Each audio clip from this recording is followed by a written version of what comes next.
Welcome to What? That Old Queen, a candid and adult take on queer life quandaries at a certain age, so please listen at your own discretion. Presented by Bernie and Tommy, their views are their own and in no way reflect those of any service you may hear this program on. Now, let your ears be upstanding for the Old Queen.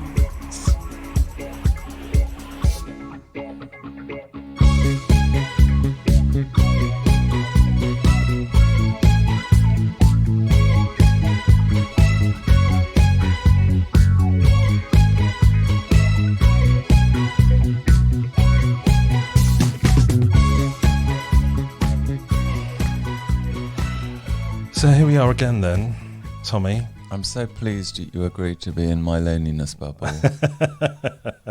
I'm also, in a loneliness bubble. Lockdown the sequel. Hashtag lockdown 2. What's your feeling about it? I mean, this week has been so hectic that I probably would have led exactly the same life normally, working on my computer and stuff. But today I did manage to have lots of time off to do walking and stuff, so I'm probably over it really, but I'm persevering. Yeah, it's only been a week, isn't it? I'm already over it. But yeah, like you, I've managed to keep myself busy with little bits and pieces. But it has been a week. That's a good way of thinking about it. We've had 1 week, we've only got 3 left. Great. Something else has happened since we were last on, like something really, really important. We got a new president. Well, yeah, that obviously, but something something more important than that. The new Kylie album. I know. I've been listening to it a lot. Yeah, me too.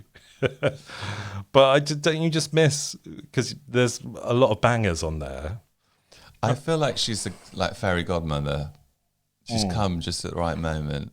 Totally, but I just want to be dancing to some of those tracks in a club.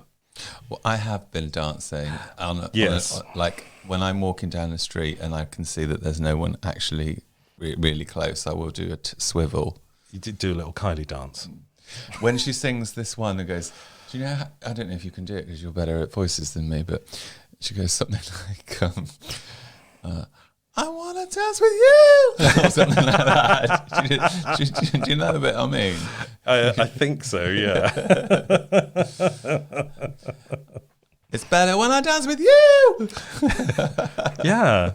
Well, she's probably had a bit of auto-tune on her anyway. Because she goes really high. Yeah, we could maybe auto-tune you. After? Yeah. Okay. I'll try it. Any others you like? What's your favourite one? Well, I can't quite... I don't think that she's got the strongest addiction sometimes. And there's one that goes something... It sounds like she's singing about Hairy Mary, which, is a character that used to frequent a lot of the gay bars in Bristol and appeared more recently. Oh, really? Yeah, once again. Have they come back? Yeah. The return of Hairy Mary. Wow, I've not seen Hairy Mary in years. Has she regenerated? It's just exactly the same. Oh, okay. Obviously doing something right. Maybe a little bit thinner. Okay. I'm not judging. No, me neither. But yes, there has been a presidential election. But do we know what the outcome is yet? I don't think we do. Doesn't Trump have to leave in January? So yeah. We've still got a while yet, haven't we? But he can mess things up quite a bit in between now and then. But also he's been putting all these legal actions in, which apparently everybody's saying can't go anywhere, but I'm just worried that it's all a bit of a pantomime and maybe evil will win again. It's like a terrible pantomime. Which we will be talking about pantos later. We will indeed. But let's stick with America for a while, because I think there's a few American items in the Cabinet of Queeriousities. So should we do American accents? If you want to. Well, let's see how you feel once you're in the cabinet. So I'll just open the door.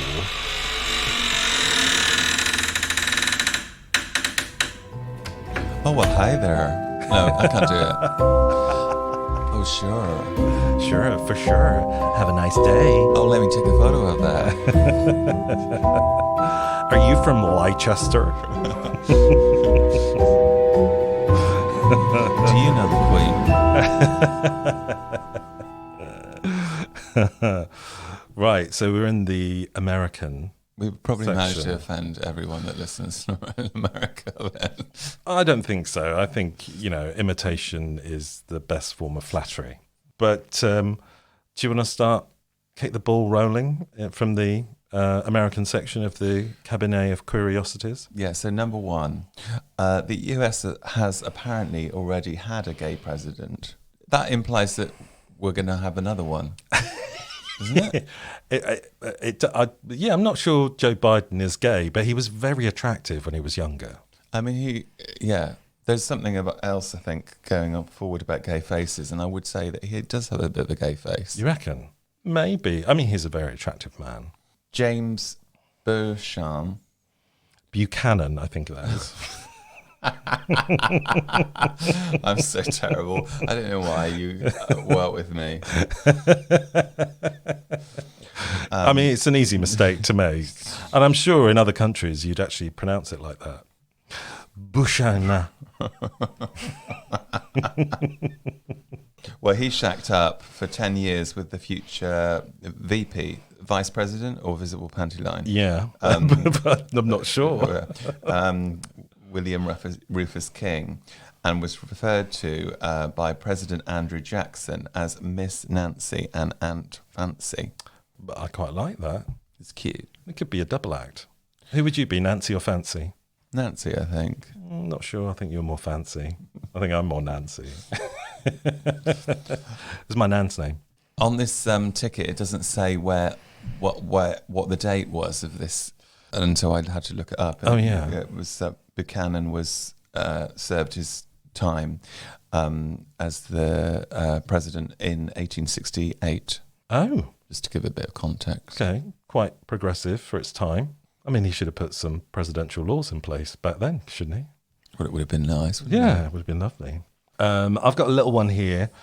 In the 1950s, gay people tried to change the word homosexual to homophile. They hoped an emphasis on same-sex love instead of sex would help with acceptance. Well, it's not all sex, is it? I can guarantee it's not all sex. It's not all love either, but it's a whole cornucopia of things. Playboy, Yeah, has been loved by straight men for decades, but it was a gay short story that built its reputation. Hugh Hefner was the only one to accept a science fiction story about heterosexuals being the minority against homosexuals in 1955. When a letter poured in, he said it was wrong to persecute heterosexuals in a homosexual society. Then the reverse was wrong too. yeah. Again, quite progressive. I was just thinking about the two Ronnies when they did that one where the world was overtaken by women. The worm that turned. Have we talked about that before? No. But I'm watching the two Ronnies now is slightly problematic because some of those early series are a bit wrong. Yeah, They are definitely the two wrongies back then. Yeah. But some of it was brilliant. Diana Dawes was the president. Love Diana Dawes. Yeah, one of my favourites. So we'll stick with science fiction because obviously that's the realm of gays. It's not the realm for me. No, but obviously it was in the past. Yeah. So a 1969 sci-fi novel called Stand on Zanzibar accurately predicted the mainstream acceptance of LGBTI people. It also predicted the rise of China as a global economy. China. The EU, TiVo, satellite TV, laser printers, and the popularity of marijuana. I mean, I've got all of those things in my flat. Apart from, I don't quite know what TiVo is.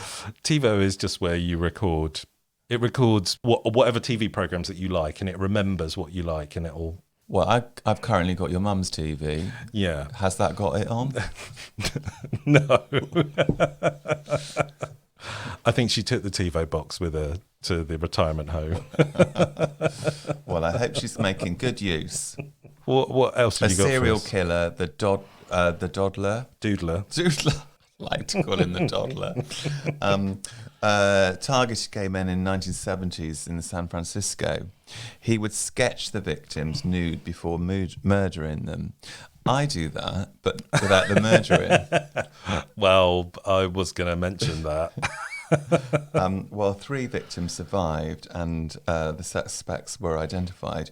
No one was willing to out themselves in order to convict the suspect. God. Does that mean he's still doodling to this day? Well, I would imagine if it's on this cabinet, then it would have been sorted itself out eventually. Maybe he's in that trunk in the corner. Of this room? Yeah. I don't know. I haven't looked in there for a while. I don't like the fact that he's the doodler, though. Why? Well, it sort of implies something like you just doodle when you're on a Zoom call, don't you? Or I did a very pornographic one the other day. Did you? Yeah. Of someone you fancied on a Zoom call? I was just doodling someone face-fucking someone whilst I was on a really big Zoom call with a Bristol Old Vic. Is that what comes to mind when you think of the Bristol Old Vic? Okay, we won't go there. Leonard Matlovich was the first gay US service member to come out. When he died, he was buried without a name and known only as Gay Vietnam Veteran. His epitaph reads, "When I was in the military, they gave me a medal for killing 2 men and a discharge for loving 1. Was he in charge of his own epitaph then? Well, I imagine so. It looks like they chucked him out for being gay, didn't they? Hopefully under Biden that won't happen. Yes. In the early 1980s, a book claims that the Naval Investigation Services was investigating homosexuality in Chicago. Having heard gay men refer to themselves as friends of Dorothy, they went on a futile search for elusive women clearly at the centre of a homosexual ring. Well, that's just perfect, isn't it? Do you know Dorothy? I mean, this is the extent of the idiocy of this. Did she have a little dog called Toto? And was she hanging around with a scarecrow, a tin man, and a lion? Which of those characters do you identify with the most? The Tin Man, for some reason. I don't really understand why. Just a good outfit, isn't it? Yeah, it's all silver. So, and he wanted a heart. I probably need one of those as well. In the early 1980s, a book claims that the naval... Oh, that you've just done that one. But I like the way you read it like you were reading it for the very first time. I know, right? Like you heard it for the very first time. It shows that you're a consummate professional. Right. The US government, because we're still in the American section, considered making a gay bomb. Scientists figured in 1994 that discharging female sex pheromones over enemy forces would make them sexually attracted to each other. What, and stop fighting and just fuck? I don't really understand the logic behind that. Do you know that Victor and Rolf perfume? No. I can't remember what it's called, but it's in the shape of a bomb. I think it's called Flower Bomb, actually. Right. Yeah. Male or female? I think they've got both. Oh, okay. Yeah. Do you think that's what they developed it into? I think that Victor and Rolf got the idea from this. Gay bomb. I've heard that you're a bit of a gay bomb. Who told you? You know, a little bit of tittle-tattle. You got a final one for us? In ancient Assyrian society, if a man were to have sex with another man of equal status, it was thought that trouble would leave and he would have a good fortune. So if he had sex with another man, he'd have no more trouble and he'd have good fortune. Well, there you go. Has that happened to us? Excuse me. You've got a bit of wind trouble. I've got a lot of body functions going on tonight. Yeah. Equal status. I wouldn't know what that means in today's society. Like an out of work performance artist.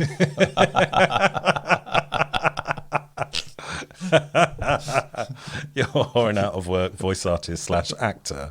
I mean, they're very few and far between, to be honest. But maybe there's a new Grindr tag for that. I don't know. Anyway, that's it for the Cabinet of Queeriousities this week. We had enough of the American section. That last one was Assyrian, so I'm assuming it was misfiled. Well, maybe there's a cross-filing section going on. Oh, yeah. I mean, it's still A for America. Okay. Yeah, it all gets mixed in. Where is Assyria? It's Egypt or something? Middle East, I think. Okay. Yeah. Exotic.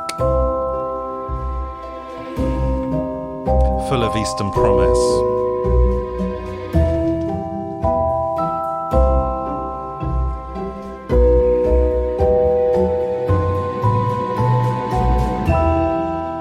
Oh, there you go. We shut that cabinet again this week. Yeah. Are we going to open it up again? But who knows? I don't know what's left in there.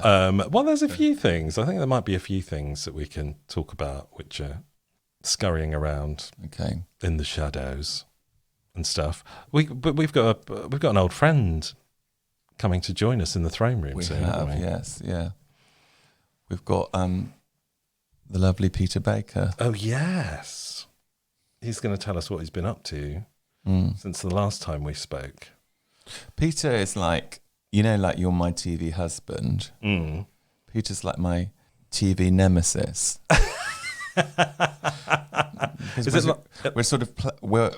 We've been playing Betty and Joan. I'm Betty, he's Joan Crawford. Yeah. And now we're playing the Good Fairy and the Bad Fairy. You're the good fairy? Oh, yeah, of course. Yeah, Peter's always the bad one. Is it like Never the Twain? How do you mean by that? Do you remember the comedy sitcom called Never the Twain in the 1980s? No, I don't. Where it was just basically two people who were very similar, but they hate each other. Oh, I think they were antiques dealers. Was it? I was thinking of Lovejoy. No, it was Donald Sinden and Windsor Davis. Oh, okay. I hope we're not verging on that territory yet. No. Well, make sure you behave tonight in the throne room. I don't want any fighting. No pulling hair. We are going to developing a fight scene. Right. Okay. You going to do that on air this episode? We haven't even rehearsed it yet, so no. Oh, okay. No. Well, maybe at some point. Yeah. Maybe after the Queens of Agony section, we can have a little tussle.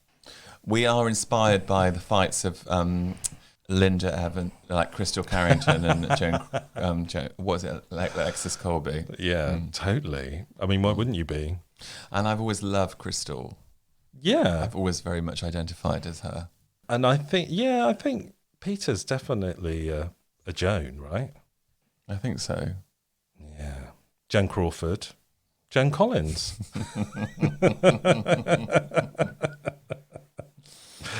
There you have it. Right, okay. We'll have a little break while we wait for Peter to come into the throne room, and we will be back after this. If you're enjoying What That Old Queen, please share our episodes on social media and subscribe on whatever podcast platform you listen on. If you can write a review, that would also help expand our audience too. We don't have any advertising or sponsorship, so if you can contribute to our Patreon account or help us by buying some merch, the links are in the episode description below or on our website, thatoldqueen.com. Thank you for your continued support. Oh my God, I'm going insane. I'm going mad. How are you? Yeah, but I'll be keeping busy. That's good. Oh, do you know what? I might just have to get myself some wine to join in. It's rude not to. What are you drinking? I am having a rather cheap, it's so cheap, it doesn't even specify the grape. It just says Vin Rouge. Vin Rouge. Gone are my days of, gone are my only fool's days of actually getting a nice grape. You can get a nice cheap grape. You can. I'm just quite pleased that actually this was out of a bottle and not a box, which is what I've been favouring recently. This was £6 from Marks and Spencer's. Ooh. Nice Malbec. I love a Malbec. Argentinian. I love an Argentinian. Who doesn't? No, I don't know if you've been to Buenos Aires, but let me tell you, it was a memorable visit. I can imagine. I've never been to South America. I'd quite like to go. I have a lot of followers in South America. Oh. Like on social media, and apparently the films that I did many a year ago were quite big in South America. So we had a Brazilian theatre company watch Sherlock in Holmes. They wrote to us saying, can you like give us a deal on tickets, because £10 for you might be cheap, but for us that's like really expensive. So yeah, we gave them a deal, and then they made a little thank you video. I think they're trying to make a similar type of show. Right. Okay. But we're just sort of like, how did they find out about this in Brazil? Well, it's through Bernie, probably. Yeah, probably. Maybe. I've been accused of being Brazilian twice by Uber drivers. Yeah. I did as well. Why did they think you were Brazilian? I've no idea. So bizarre. Yeah. With you, I could see that they might think that you're Brazilian. Yeah, it depends on. I think there was a period where I had a decent tan and a particular hairstyle, and possibly a moustache. I think it was when I had a moustache, and a few people. I think also if you wear bright clothes. You've still got a moustache. Yeah, that's the only reason I grew it was because having to shave every day for the show for Only Fools, I wanted to rail against that. So I thought I'd grow a beard, realised how much grey I had, and then settled for a moustache, because with this I can just put mascara on it. Yeah. Well, you can get a bit of Just for Men beard dye. Yeah. You know. Couldn't I? Our new sponsor.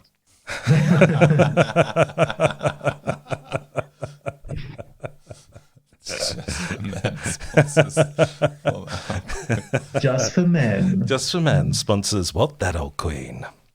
I'm recording this, so we're back in the room and we've got a special guest. Almost the third member of the What That Old Queen team, I would say. It feels very much like Loose Women when you're on. Does it? Who am I? Am I Janet Street Porter? I hope so. Okay. I've got the teeth. You'd be the villain of the piece, obviously, because that's your role in life, right? Always. I am drawn to the more villainous side, it must be said. So, Peter Baker, how are you doing? I'm very well. I'm very much enjoying being able to gaze at your beautiful faces. Oh, you're too kind. What have you been doing during lockdown? You've put together an online show. I have indeed, yes. A online interactive murder mystery called Sherlock in Holmes, Homes. Do you see what we're doing there? I see what you did there. And it's basically an immersive show that takes place over Zoom, where the audience gets to be the detectives. So as an audience member, you sort of are greeted by an inspector who's not bright enough to solve the case, and therefore tasks you, the audience, with interviewing 5 suspects in turn and trying to wheedle through their lies, deceptions, misdirections, and ultimately find the killer. It's also quite silly. There's a lot of humor in it as well. But yeah, so we initially did that for, I think, 4 weekends, but it just keeps running because I think obviously, well, especially at the moment with lockdown, there's an audience for that sort of thing. Yeah. It is really good fun. I did it, I think, right near the beginning. Yes, you did. You were one of our early test subjects, I believe. I think I made a joke about you because it's all set in a circus. And Of course. I made a joke saying that you always like a big top. Yes. He did it, and it did catch me off guard. So quite enjoyed that. That's been one of the fun things about it. Obviously, doing the show, you don't know. Do you like what being people caught are going off to throw guard? at you. I do. I much prefer it to knowing what's going to happen. I thrive on it, I think. And you're playing Sherlock Holmes? No, the audience is. Oh, okay. So the audience is Sherlock Holmes. So I play I play two characters actually, although not everyone realises. My favourite review said Peter Baker playing Inspector Lachart, which is the main character I play, and then he also listed the suspects and the 5 actors, and he said, and probably Peter Baker. So I quite liked that. Because they didn't know that you were... Well, you're very masked up in that character. Yeah, mask for mask, yes. As we all are these days, you know. Exactly, yeah. Is there a Professor Moriarty? No, there isn't, sadly. No, I play a fortune teller called Fortuna Coquet, who is... Fortuna Cocaine? Cocaine. Depends on how you say it. Oh, right, okay. Yeah. So that's quite fun. And obviously there is a little bit of a gift of being able to play a Victorian future teller. So a fortune teller. So making a few, puns here and there about things that obviously I know are going to happen. Do you think you've got a bit of a gift with the telling of the fortunes? I think so. It's quite a nice little character trait to have. And obviously I've been very fortunate to have my tarot read by some very gifted tarot readers as well. So perhaps I'm channeling them in that moment. Yeah, I can't remember what I said, but was this? You told me that I would meet a mathematician. Oh, did you? Well, I met a primary school teacher who I guess teaches maths. So does that count? Did he say you can count on meeting a mathematician? Oh, I think he might have, Okay. Do you do the tarot? Do you know what? I do have a deck that was gifted to me, as I believe you must always be gifted a tarot deck.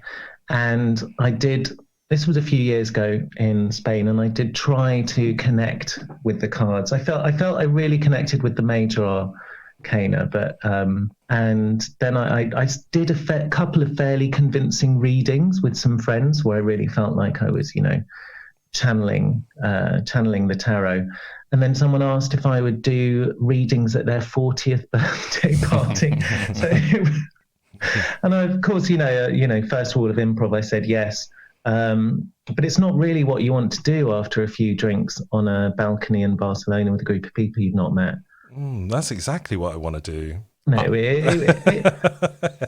Yeah, I find like anything that opens the mind helps a little bit. Yeah. Yeah, well, if it opens your mind or may open your legs as well, if you're lucky. Especially on a balcony in Barcelona. Yeah, I mean, in fact, thinking back, maybe, I might have chosen some choice cards.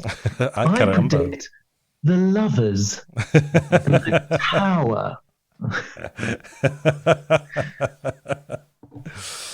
So is this your life, online performances? I think it is, yes. For the foreseeable?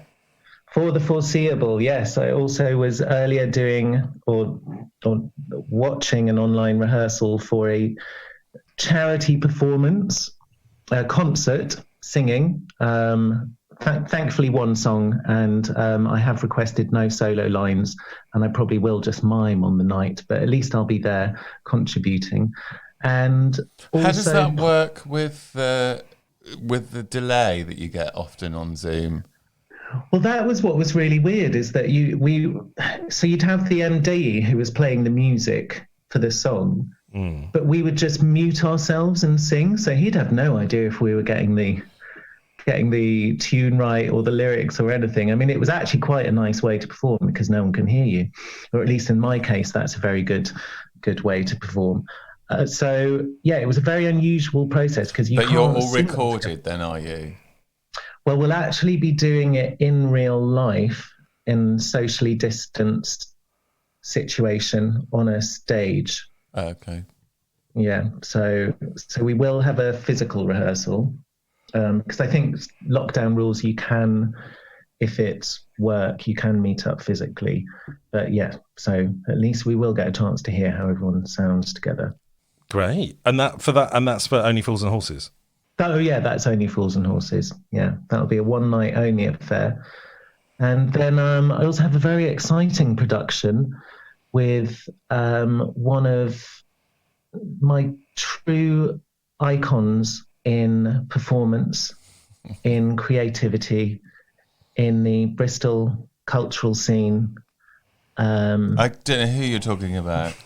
I was going to say, I'm not actually doing a show with you, but, there's always hope. Yet you two are doing like an online panto. Yeah, it's called Streaming Beauty, which was Peter's idea. Yes. I thought, well, we were thinking of fairy tales, and we tried to, obviously pantos are based on fairy tales, and with it being online, thought Streaming Beauty was quite a nice challenge. As it means we get to try to be sexy, or at least some of us do. Okay. So what parts are you both playing? Well, I have an alter ego, Annette Curtains, who pretty is immovable, really, with her character, but she is pretty much usually like a kind of good fairy godmother type of person. She sees the good in people. She's a nosy neighbour, but she wants the best for the underdog, I think, really, or the other. So I think Annette Curtains will be pretty much Annette Curtains within this panto. I mean, there's a costume budget, but she's not going to get out of that floral dress. I mean, it's expected. People come to see Annette Curtains looking like that, I think. Yeah. And I would say Annette Curtain is a bit of a sex symbol.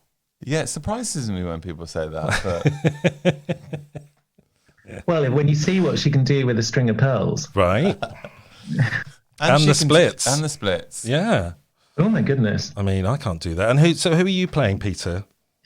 I will be the wicked counterpoint to Tom's fairy godmother. Oh, no, you're not. Oh, yes, I am. Oh, no, you're not. Oh, yes, I am. But I was thinking, don't you think it's a bit like Betty Davis and Joan Crawford? I do, actually. I think we're just doomed to always cast ourselves in the same role as sort of antagonistic women, and I love it. Your frenemies, constant frenemies. Enemies. Yeah. So, I would say Betty Davis would probably be the evil bad fairy, and Joan Crawford might be the good fairy. I don't know. It's hard to define really with those two. I don't know about that. I don't know about that. I think Joan Crawford's definitely more evil in my book. Joan would try to cast herself as the good fairy and do anything wicked to get that role. Yeah.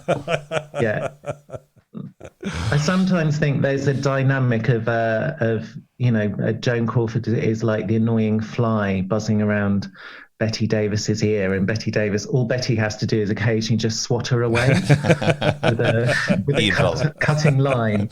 Yes.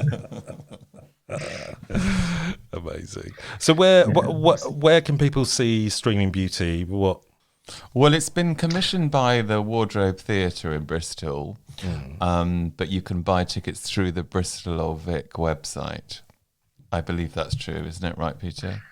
Yes, that is indeed correct. And it is running through, we're doing across 2 weeks in December. So I think the first shows are the 16th of December, running to the 19th. And then again, Wednesday 23rd till Wednesday 26th, with 2 shows on these Saturdays.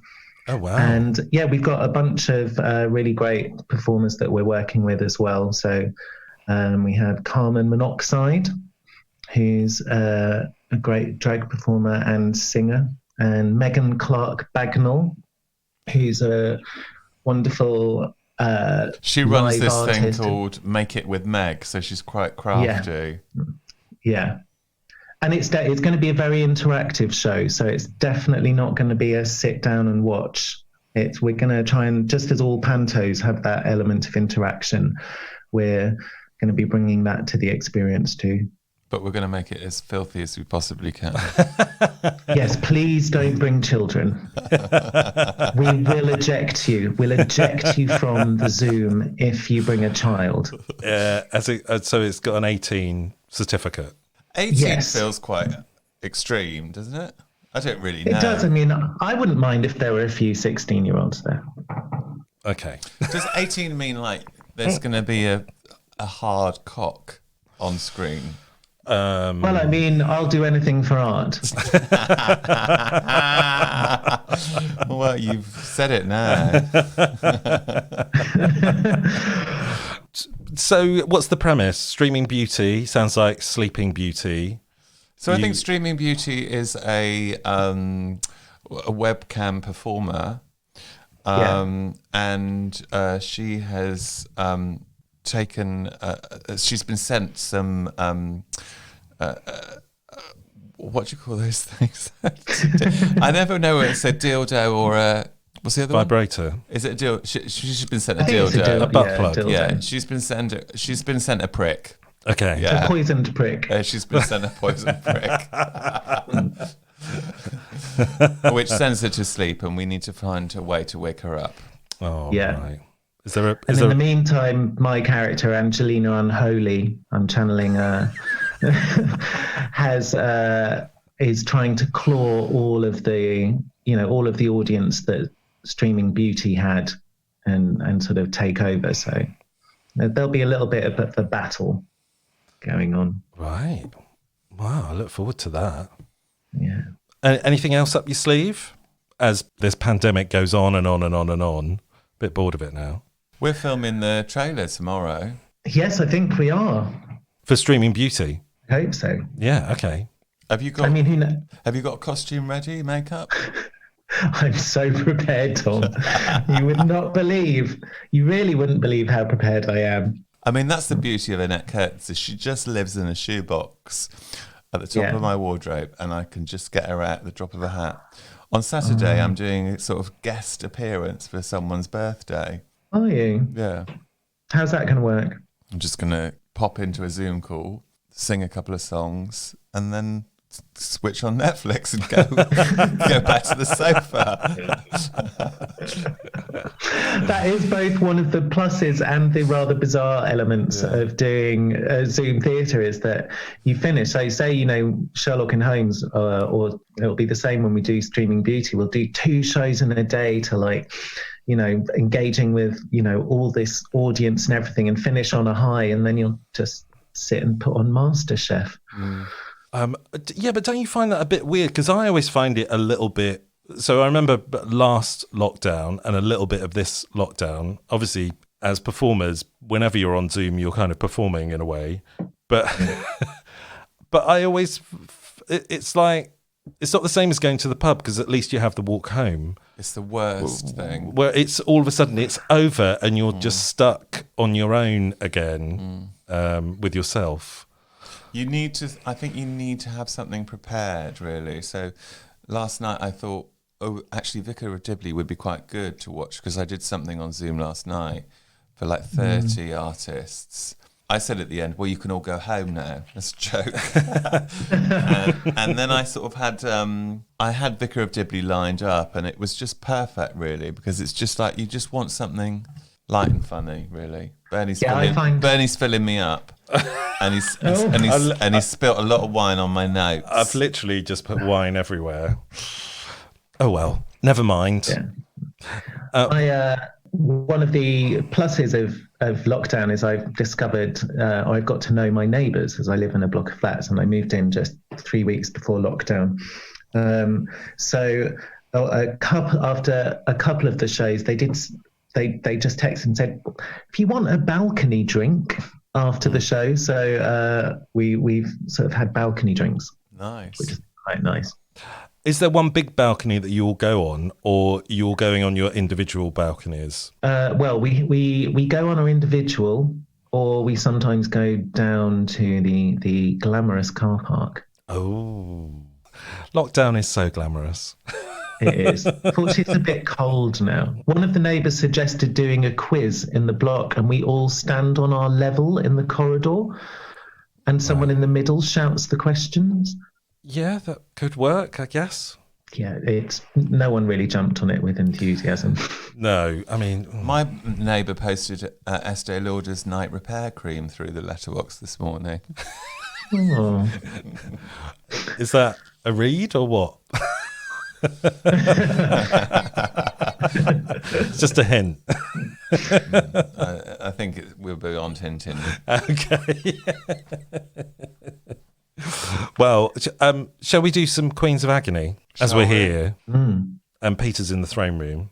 Peter knows the drill, yeah? You know the drill, right? I know the drill. Okay. So, dear old Queens, I'm including Peter in this.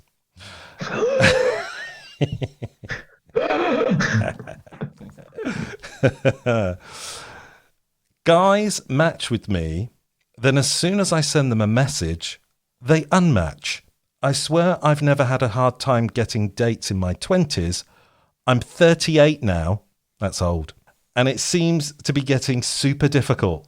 Today I matched with a couple of guys on Tinder, and as soon as I sent them a message, they unmatched me. The guys that I do chat with, we usually have very little in common, or they live too far away. I just want to ask you guys, how often do you get dates? Is it super hard to find guys you have stuff in common with? Yes.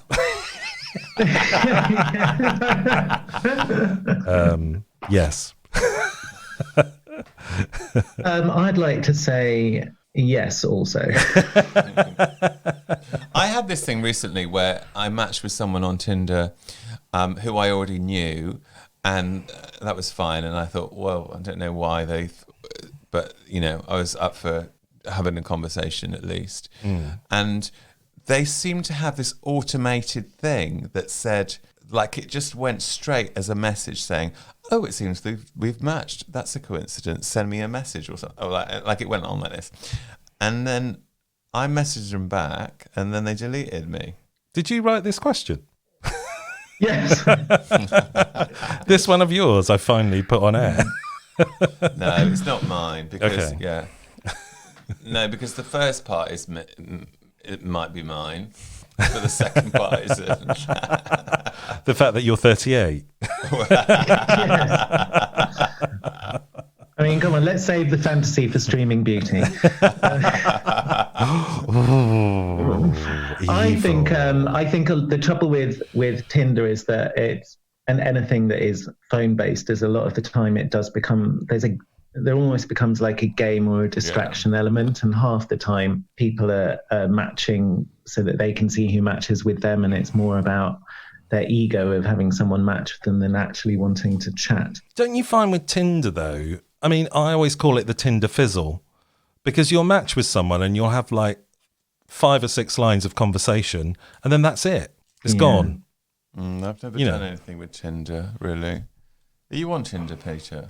No, I had been on it, but I think I'd find that I maybe was one of those people who would let things fizzle, because I would commit to a conversation, say one day, you know, when I'm into it and chatting, and then you just sort of forget that it's there, and then it just feels like too much of an effort. I think the only way to meet people is to just say, almost as soon as you match, suggest going for a coffee, because I think if you're chatting online, it's really hard to maintain that sort of I think chat Tinder is the going. most forgettable of apps, actually. Well, also, you can't send pictures or anything, can you? So it's like...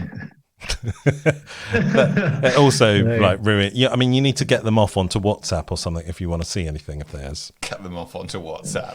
Yes. Yeah. Bernie's got many people off on WhatsApp. Yeah. So what do we say to this guy? Yes, it is difficult. I would say get off Tinder. I mean, there's not much happening during lockdown anyway. But yeah, get them onto WhatsApp, exchange some pics and some videos, and then maybe that'll spark a bit more interest. Yeah, or get a dog. Get a dog. Go walking in a park where other single people walk. Are you suggesting they go dogging? Basically, yes. Okay, great. All right, so we move on to the next one. This one's quite a long one. And on my copy, you've written extra notes in. I know, because I thought it was my copy, and I just did scrub them out anyway. Yeah. Anyway, dear old Queens, post-breakup, you are always reminded by things of your ex, making you wanting to avoid certain places, activities, and so forth. What advice do you have to sever those connections with your ex so you can go back to enjoying the things you enjoyed before? My ex and I are avid gamers, and he introduced me to many that we played together. Now I can't even find myself able to enjoy video games. I think that's a good thing. Well, as it brings up too many memories. It used to be one of the most relaxing and enjoyable hobbies, and I really want to get back to it and enjoy the new releases. What advice do you have after a breakup to sever those connections and go back to enjoying the things you did before? What does he mean by the new releases? I think new games releases is what he means. I know my brain went elsewhere. I don't want to just replace with a new activity either. I feel time is the only solution. Am I right? Yes. I just want to answer. I just want to say yes or no. That's all I want to do at the moment. Yeah. Are you a gamer, Peter? Do you know what? I was about to categorically say I'm not, but that's a lie, because I once played a fantasy game, and I try not to be a gamer, because if I start a game, I will feel compelled to finish it. Yes. And I don't know how much that is about enjoying the game and just an innate competitive streak. So I don't know if it's enjoyment or just self-punishment. I have no competitive streak in me at all. At one single bit. I don't understand it. Really? No. Not sure about that. With games, I haven't got no... I think I'm similar to Peter. 'Cause I have actually completed a couple of games back in the day on a PlayStation 2, and I used to find them really annoying, and I was just like, oh my God, I literally can't get past this level, but I'm going to do it anyway, and I'm going to get to the end of it. What PlayStation are we on at the moment? Oh, I don't know. X? Everything's an X these days, isn't it? Yeah. And speaking of X's... Case in point. Yeah, I feel that the issue is more about maybe is it easier to try and not look back on things you did with your ex as being negative, but just try and focus on the positive. The fact you enjoy the positive, and that you obviously enjoyed those things with him. So surely whatever then happened between the two of you shouldn't really sully that. Well, actually, also as soon as you start, I would hate to play anything with a console, but if that's your bag, then you might have a few tricky rounds in the first instant with it because it reminds you of that ex, but sooner or later you'll start just reclaiming it as your own thing, and you forget about I can't even remember his name. Yeah. Basically, this is the boss level that you need to beat to get onto the next level of enjoyment. Yeah. Yes, think of it as a computer game. It's in itself. Yeah. Yeah. That's a good analogy. I've done a few voices for computer games in my day. Not major characters, just kind of minor ones. But I had to. I didn't even know they had voices. Oh, it's big business now. Yeah, they're like movies. What do they say? Well, so I was playing. I think it was some kind of vampire game, and I was playing like some warrior. Like, is it just like, oh, ow, oh? there is a lot of that. So I had to die in 10 different levels. So one was like a really swift death, then a quick death, then a medium death, then a slightly bigger death, then a bigger death, and then a big mega fuck off death. And you get to the middle and you're just like, I don't think I can die any bigger than this. It sounds like BA in performing arts. It does. Yeah. It does sound like an acting exercise. I almost feel like I wonder if we could have a game where we challenge you to do a particular death. Well, it was literally 2 hours of screaming into a microphone, and I came out very hoarse, but I found it quite cathartic. But did you see the avatar that they were putting you alongside? Yes. What was it like? Very handsome, obviously, and attractive. I don't not believe you. I can't remember, to be honest. It was a long time ago. But, maybe you could, streaming beauty, that could be like a computer game, right? I think that's an area that we will be researching. Yes. Yeah, it is actually. Yeah. Anyway, what we're going to say to this guy, you treat it like a game. You need to get through this level. It might take a bit of time. I think you're right. Don't give up. Don't give up the games. But well, maybe give them up for a bit, but find some other interests. It's a good opportunity to explore other interests. You could read a book, or listen to an audio book, or listen to this podcast. Well, I presume that he already is. Yeah, but he could. It's written in. If he could listen to it a few more times, then that ups our figures. We might be able to get some sponsorship or something. Buy a T-shirt. Buy a T-shirt. Ka-ching. Or a mug.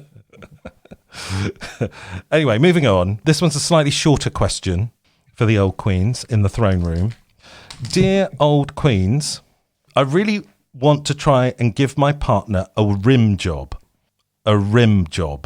and get one in return. Any tips for first timers? How do you go about bringing up the subject with your partner? Also, how do you prep for actually doing it? Any advice and tips are greatly appreciated. I'm putting this straight to Peter, I think. Thank you, Bernie. Thank you. I'll answer the first question, and then I can put the second question over to you guys. So the first question is, how do I go about bringing it up with my partner? So I would suggest asking him. What, to come and sit on my face? Or just say, can we rim each other? So I've done my bit and answered that question. I don't understand why they haven't done it before if they're in a relationship. Oh, I can understand that. Yeah, it's not for, it's not... It's not for everyone. Well, it's not... Yeah, I think it's like something that people wouldn't necessarily go to. I would just say... No. But I would say, I would just say, it depends how deep you want to go, but sometimes just a nice deep shower would be enough. I think as long as you're very clean, both of you, then let the rimming commence. I mean, obviously, if they're in a relationship and they've not discussed it or never tried it, so maybe either the part... if the part that suggests the partner has never categorically said that he doesn't like it, I reckon don't go for the whole "shall we rim each other" thing. You're disagreeing with Peter. I'm waiting until you're mid-sex and then just say sit on my face. What if the partner doesn't really understand what that means and just literally does just sit on it, but like in a really awkward Or just like start way? blowing, then lick the balls, and then just go a bit further down. Well, I mean, test the waters, maybe go close yeah, and see what the partner does. yeah. I mean, go and watch some porn. I mean, Jesus. It's like rimming and slimming, right? So just Eat out to help out. spread those cheeks and get in there. I mean, Rim with a view. I'm actually salivating as we're saying this. Anyway, let's move on. Me and Bernie are going to have a post-coital cigarette. Oh my goodness. Make me one. Yeah, since we've been very vaginal. Right, final question. Dear old queens. So I was reading this article where the participant claimed he came up with an algorithm that could detect gay faces from a photo. I'm not sure how legit the research is, but do the old queens think there's such a thing as a gay face? Sometimes I might look at guys' faces and get a gay vibe, but that's hardly conclusive or scientific. I'm interested to hear your thoughts and personal experiences. I'm surprised that the last letter didn't say that at the end. I watched something about this, and it said something like that gay men have larger noses and smaller jawlines, and gay women, or lesbian women, have larger jawlines. Right. I think I've got quite a big nose, but a fat nose rather than a big nose. I've got quite a big... And I've got a small jawline.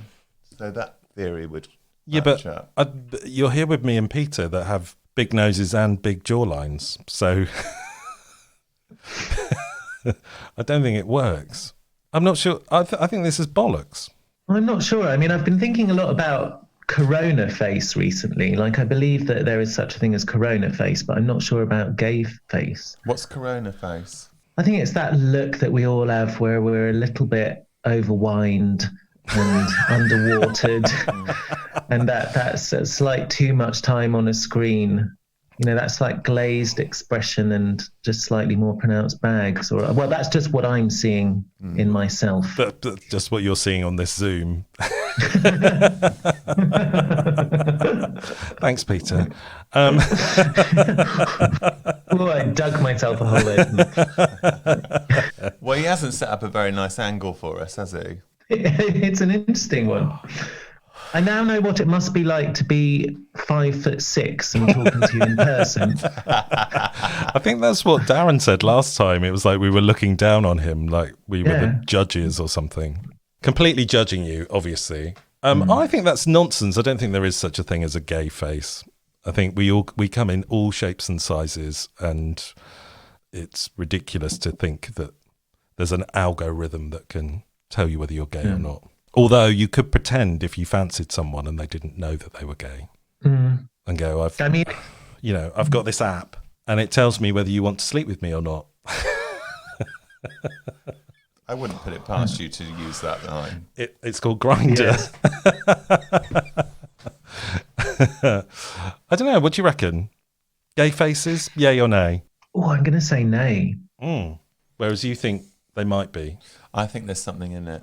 Like, as much as you can talk about nature and nurture, you know, I think there's something, it's intersectional, I think. I mean, there's a gay gene, apparently, isn't there? So maybe that's linked to your... We just spent a long time this afternoon, me and my friend Jen, looking at pictures of the lovely Prince, what's his name? William and Kate's firstborn. George, yeah. George? Yeah. And like the headlines in the newspaper, like, George is a gay icon at the age of 4. Because he's just got such a gay, sweet face. And he pulls these beautiful gay like poses, like coquettish eyes and, an ankle twitched in the right way and stuff. but maybe all babies are a bit like that. But we were trying to work out like when it would be that we would be able to have a gay king, if Wow. if George were going to be king, and we've got about 100 years to wait. Yeah, judging by current. They last a long time, those royals. They do. I don't think so. I think we've already had gay kings and queens, and I think maybe that's the next episode for the Cabinet of Queeriousities. But I'm talking about like gays that you would recognise that socially might identify as within our understanding now. Yeah. Okay. So but who are you talking about? Well, yeah, we'll save that for the next episode. I think we've done a few things on. Well, I mean, there was Edward II, who I played in an episode of Flog It, who was reputed to be gay. And if you look beyond Peter, you'll see Bernie's mum's television. And then beyond that, there's a picture of Elizabeth I, who was supposed to be a lesbian. The Virgin Queen. Yeah. Well, she wasn't that Virginia. Virginal. Virginal. If she was a bit gay. Well, with her ladies in waiting, do you think? Well, you would, wouldn't you? I mean, Yeah. I would. And who was it? Queen Anne as well. Oh, yeah, of course, yeah. Olivia Colman. Yes. Otherwise known as. Yes, of course. Yeah. I'm surprised she didn't channel that in The Crown, but maybe she Maybe did. she will. Yeah, maybe she will this season. I mean, there's going to be some scenes with Maggie Thatcher. Oh. But yeah, people are already writing in letters of complaint saying that Maggie Thatcher is too sexy. Well, I was looking at that and I was thinking, gosh, they look so much better than the real thing, don't they? Who would you, I tell you what, who would you have play you in a biopic of yourself? Oh, well, that's a good question. Do they in as well? Can I say Cameron Diaz? You can. She is retired, but I'm sure she would come out of retirement to do it. I mean, For you. yeah, she's not being Greta Garbo, is she? There's pictures of Greta Garbo that have been found where she's walking around the streets in New York as an old woman. And she looks exactly like me. Because I've got this like big old coat that I wear when I'm just popping out for a pint of gay milk. And she looks just like me. She's got big sunglasses and an old coat. And a placard saying, I want to be alone. That's exactly you, especially when you're going around Marks and Spencer's. Peter, who would you have play you? I'm trying to think of anyone other than this person, but all I can picture is Joan Collins. Funny you should say that. When we were off air, we discussed that. Really? Yeah, I get it quite a lot. We said you were very Joan. Very Joan. Well, Joan, maybe a Joan Crawford. Maybe I'm just got. I think it's partly because I have these coasters of Joan Crawford and Betty Davis, so they're the first names that come to mind. But yeah, Joan Collins. I think there's something glamour. I've produced Joan Collins' daughter Tara, and she's almost exactly the same as Joan. Because Really? Tara had a brief moment when she launched a single, and it was called "Save Me," and I bought that song and I just loved it. It was in the early 90s. Really? Yeah. Oh my God, I've never heard it. Oh, it's so good. Yeah, it was so right up my street at that time. I mean, she's brilliant, so professional, but I was transfixed because I was producing and directing her, and I was like, oh my God, she's exactly like Joan Collins.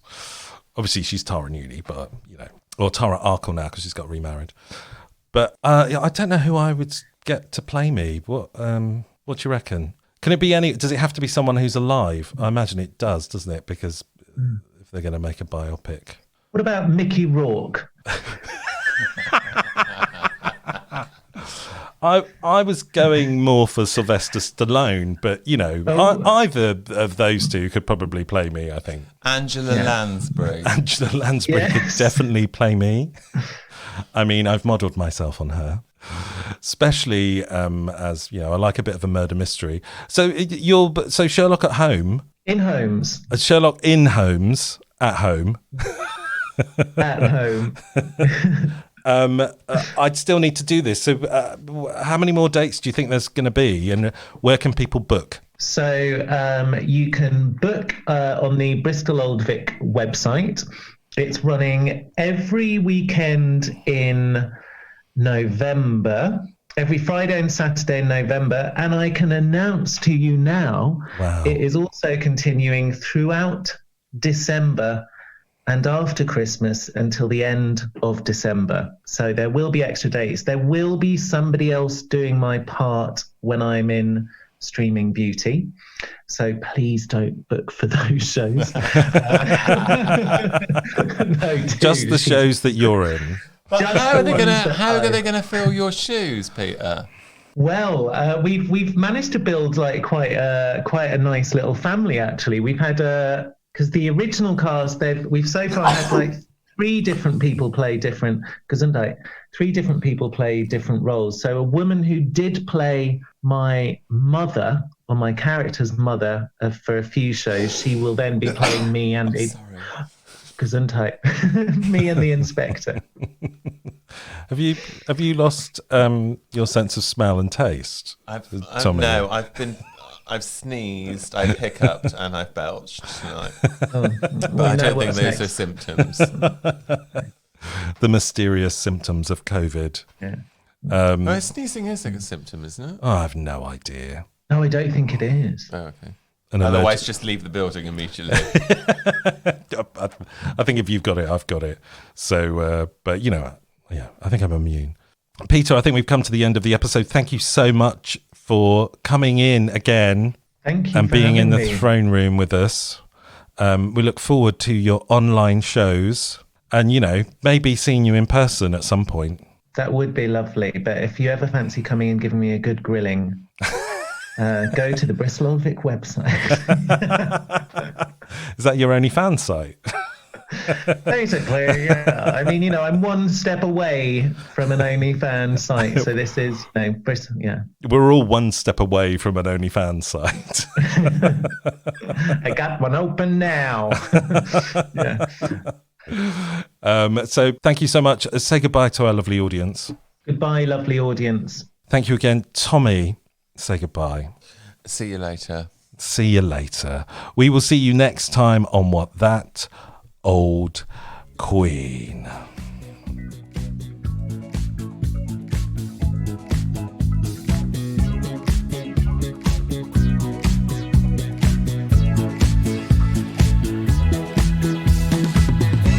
You have been listening to What That Old Queen, written and presented by Tom Marshman and Bernie Hodges. The show was produced by Bernie Hodges for Hodge Podcasting in the year 2020. If you have a Queens of Agony question, or you'd like to be a guest, or if you'd like to sponsor one of our shows, you can email hello@thatoldqueen.com or find us on Facebook, Instagram, or Twitter.